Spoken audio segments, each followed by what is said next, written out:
आप सब कैसे हैं? सभी भाई बहनों और दोस्तों को गुड इवनिंग।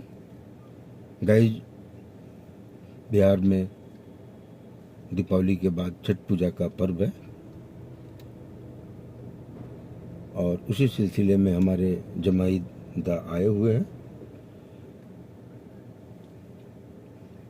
जो दिल्ली में जॉब करते हैं और उनका कोई दोस्त यहाँ प्रशासनिक पदाधिकारी है। नाम तो पोस्ट का नहीं लेंगे क्योंकि उचित नहीं है।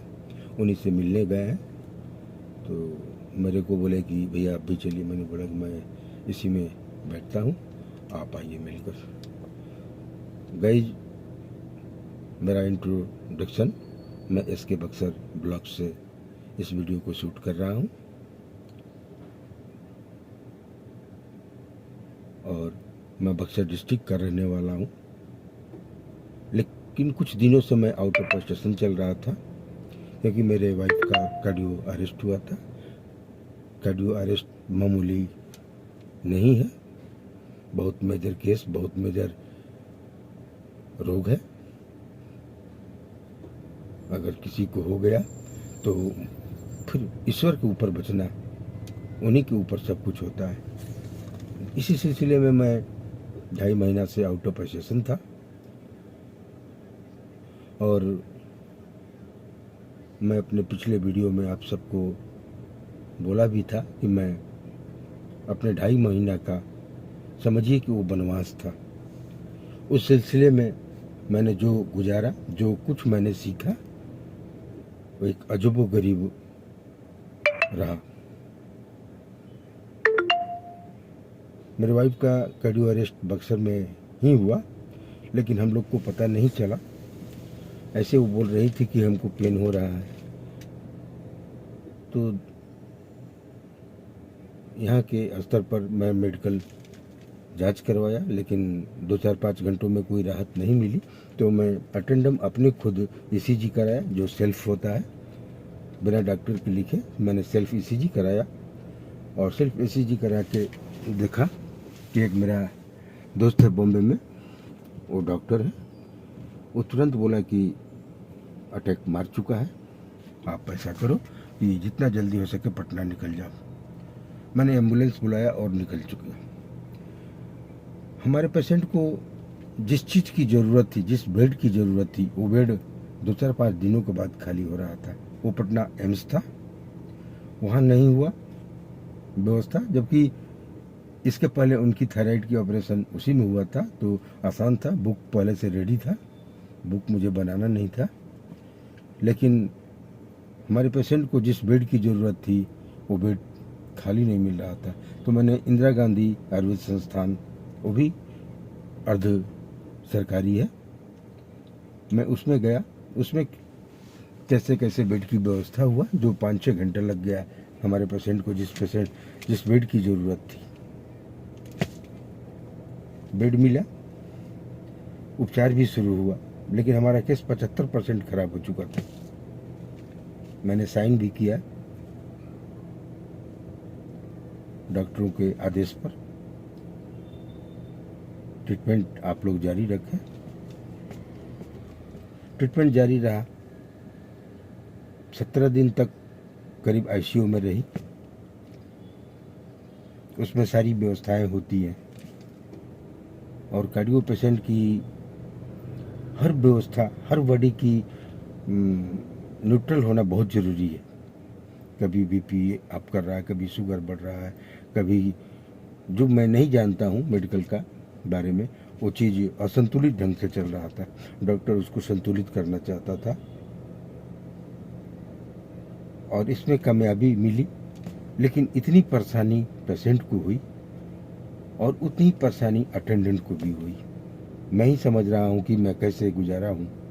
ICU गेट के सामने बहुत सारे पेशेंट के अटेंडेंट जो है बैठे रहते हैं, उसी तरह मैं भी बैठा था।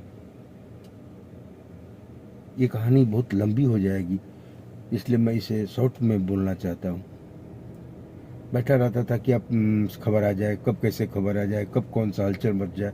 कार्डियो में तो यही होता है कि कब क्या हो जाए। इसके बाद उपचार जारी रहा। मेरे पेशेंट धीरे धीरे सही होता गया और उनको स्टेंट अब डालना था। तो स्टेंट जब डालने की प्रयास डॉक्टर ने किए तो असफल रहे, क्योंकि कुछ दिक्कतें महसूस हुई। डॉक्टर बैकफुट पर आ गए और बोले कि मैं 45 दिनों तक इस पेशेंट को दवा पर ले चलूँगा। ठीक है, दवा पर हम लोग ने 45 दिन रखा और उस समय डिस्चार्ज किया गया। तो मैं पटना में ही अपने रिलेशन में उनको रखा, क्योंकि मुझे शांति जगह पर पेशेंट को रखना था और जिस जगह पर थे वो फ्लैट खाली था, उसी में हम लोग थे। फिर जब 45 दिन बाद गए तो स्टेंट डालने की प्रक्रिया फिर शुरू हुई। उस दरमियान डॉक्टर ने बताया कि 45 दिनों में जितनी भी दवाई चली है इससे ब्लॉकेज खुला नहीं है। तो थोड़ा हम लोग सोचे। इसके बाद डॉक्टर की टीम लगी थी, उसी दरमियान ब्लॉकेज खुल गया। ये भगवान का ऐसा आशीर्वाद रहा होगा कि खुल गया। तो स्टेंट डॉक्टर ने नहीं डाला, क्योंकि नस स्टेंट जब खुला तो कच्चा था। तो बोला कि इसको 2-3 दिन मैं फिर आईसीयू में रखूँगा, इसके बाद जब नर्व ठीक हो जाएंगे तो मैं स्टेंट डालूँगा। तो 3-4 दिन बाद हमारे पेशेंट को स्टेंट डाला गया, जो मैं एक उच्च क्वालिटी का आउट ऑफ कंट्री कोई स्टेंट था, उसको डाला गया, जिसकी बॉडी सर्विस भी अच्छी थी, रैंकिंग भी उनकी स्टेंट की अच्छी थी। मैंने उस स्टेंट को डलवाया, अदरलैंड की वो स्टेंट थी, तो इधरलैंड की थी और सक्सेस भी हो गया। लेकिन बांह से नहीं डाला गया जांग से। इसके बाद 4-5 रोज आईसीयू में रखा गया। इसके बाद फिर डिस्चार्ज किया गया और मैं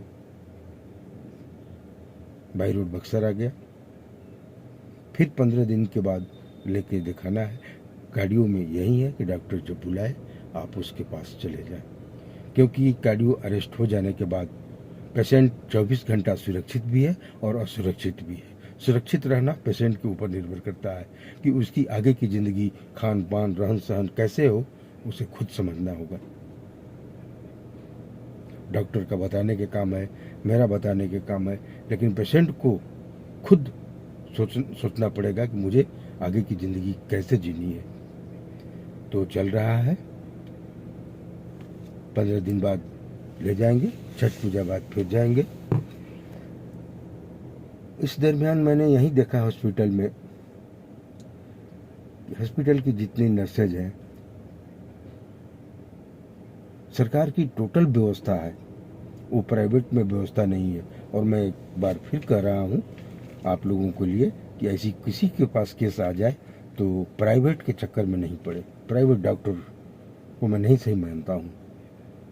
सरकारी डॉक्टर वो पढ़ा लिखा है, पास किया है, तब उसे सरकार की नौकरी मिली है, उस मेडिकल कॉलेज में नौकरी मिली है। उसकी जितनी ज्ञान है, उतनी उसकी जितनी रिसर्च करने की व्यवस्था दी गई है, वो प्राइवेट में नहीं है। ऐसा नहीं कि मैं पैसा के चलते चला गया, ऐसी कुछ नहीं। ये अपनी नॉलेज की बात है कि आप खुद सोचें कि प्राइवेट डॉक्टर, सब डॉक्टर पढ़ते हैं डॉक्टर बनने के लिए, न कि प्राइवेट खोलने के लिए। तो मैं, रही बात जो सरकारी डॉक्टर हैं उनके मैं पक्ष में रहता हूँ। उनके पास जितनी जानकारियाँ हैं, उनको जितने भी एक्सपेरिमेंट है, वो प्राइवेट डॉक्टर के पास नहीं है। जितने उनके पास इंस्ट्रूमेंट है वो प्राइवेट के पास नहीं है। तो मेरा पेशेंट सफल हुआ और सफल ऑपरेशन भी हुआ। नर्सेज जो भी थी, जो भी, हाँ एक बात ज़रूर आप याद रखें, अगर आप हॉस्पिटल जाते हैं तो डॉक्टर टीम हुआ, नर्स की टीम हुआ, इन लोगों से संबंध अच्छा रखें।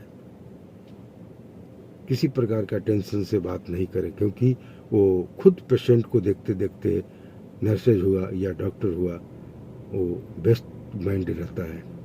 इसलिए रिलैक्स मूड से नर्स से, डॉक्टर से, सभी टीम से ढंग से बात करें, तो आपका पेशेंट तो ढंग से लोग देखेंगे, किसी प्रकार का टेंशन झगड़ा नहीं ले, और जो ईश्वर ने लिखा है वो तो होकर रहेगा। कितनों भी अच्छे डॉक्टर हो और आपकी समय पूरा हो चुका है तो आपको जाना है, हमको जाना है, इससे आप नहीं डरे। यही मैं बोलना चाहता था। और जो मैं काटा वो वनवास से कम नहीं रहा। हमको तो लोग बोलते थे कि इतनी परिश्रम, इतनी ध्यान रखना ये आसान चीज नहीं है। मैंने 2.5 महीना तक यह फैसला किया था कि मैं लेकर जाऊंगा, और इसी के चलते कार्डियो अरेस्ट को खुशहाल रखना चाहिए। हृदय रोगी को सही ढंग से लालन पोषण करना चाहिए। और यही सब बात लेके एक मैं छोटा ब्लॉग भी कल बनाया था कि मैं अपने ब्लॉग के साथ अपने वाइफ को भी अब काम कराएंगे। तो शॉर्ट पर हम दोनों काम कर रहे हैं, और उनका भी अपना ब्लॉग है। मैं नहीं खुलवाया था क्योंकि वो पहले से पेशेंट है थायराइड की, बीपी की, तो खुश रहेंगी, अपना काम करती रहेंगी ब्लॉग पर, तो मन लगेगा। तो उनका मैं ब्लॉग का नाम तो नहीं ले सकता हूँ, ऐसे हम भी उनके चैनल में कभी दिखाई दे देंगे आप सबको, और हमारे चैनल में वो भी दिखाई देंगी। तो मैं यही आप सबों से रिक्वेस्ट करूँगा कि आप लोग सपोर्ट कीजिए। बस कार्डियो पेशेंट है, वो खुश रहे, उन्हें व्यू मिलेगा, लाइक मिलेगा, सब्सक्राइब मिलेगा, तो खुश रहेंगे। ऐसे भी मैं यूट्यूब पर अपने पहले भी वीडियो में बना चुका हूँ कि मैं अपनी फेस वैल्यू के लिए काम कर रहा हूँ। जॉब तो मैं करता हूँ, पैसा के लिए नहीं। और यूट्यूब पर जितने भी मेरे दोस्त भाई बहन काम कर रहे हैं वो पैसा के नज़रिया से यूट्यूब पर काम नहीं करें, क्योंकि ये भाग्य होता है जो कोई यूट्यूबर बन जाता है और वो पैसा कमाने लगता है। तो शुरू से ये सोच कर मत चले कि मैं कोई काम नहीं करूँगा, यूट्यूब पर काम करूँगा, यूट्यूब से ही पैसा कमाऊँगा। तो ऐसा नहीं सोचिएगा, धोखा होगा। मैं ब्लॉग को बड़ा नहीं करना चाहता हूँ। मैं ये वीडियो इसीलिए बनाया हूँ कि हम और हमारी वाइफ एक दूसरे चैनल पर काम कर रहे हैं आजकल। आप लोग अगर देखें तो सपोर्ट करें, लाइक करें, कि हमारे पेशेंट को खुशी हो, उसकी लाइफ बढ़े। जैसे आप लोगों ने आशीर्वाद दिया, मैं अपने घर आ गया अपने पेशेंट को लेकर, वैसे आगे भी आप लोग आशीर्वाद दें कि वो आगे बढ़े, खुश रहे। तो मैं फिर आप सबसे मिलेंगे नेक्स्ट वीडियो में। मैं प्रयास करता हूँ कि मेरी वॉच टाइम आ जाए, लेकिन मैं वॉच टाइम से पीछे चल रहा हूँ। और मेरा शॉट कैसा लगता है आप सबको? अगर बुरा लगता है तो मुझे कमेंट करें, मैं सुधारने का प्रयास करूँगा। तो इसी सब बातों के साथ मैं इस वीडियो को यही समापन देता हूँ और आप सबसे इजाज़त लेता हूँ। हम लोगों को कहीं और जाना है, कहीं एडमिनिस्ट्रेटिव ऑफिस में आए हुए हैं, जो कि मिलना है हमारे जमाई राजा को, वो गए हुए हैं। फिर हम लोग यहाँ से निकलेंगे, तो फिर मिलते हैं आप सबसे। तब तक के लिए फिर एक बात कहना चाहता था, जिंदगी जीने का है। मैंने दुख में भी आप लोगों के साथ रहा। बस 15 दिन मैंने यूट्यूब पर काम नहीं किया क्योंकि माइंड मेरा अपसेट था। जो एडवांस कार्डियो था, कार्डियो विभाग का सबसे सर्वोपरि एडवांस कार्डियो विभाग होता है, मैं उसके गेट के सामने 15 दिनों तक बैठा रहा। उस दरमियान मैंने यूट्यूब पर काम नहीं किया। इसके बाद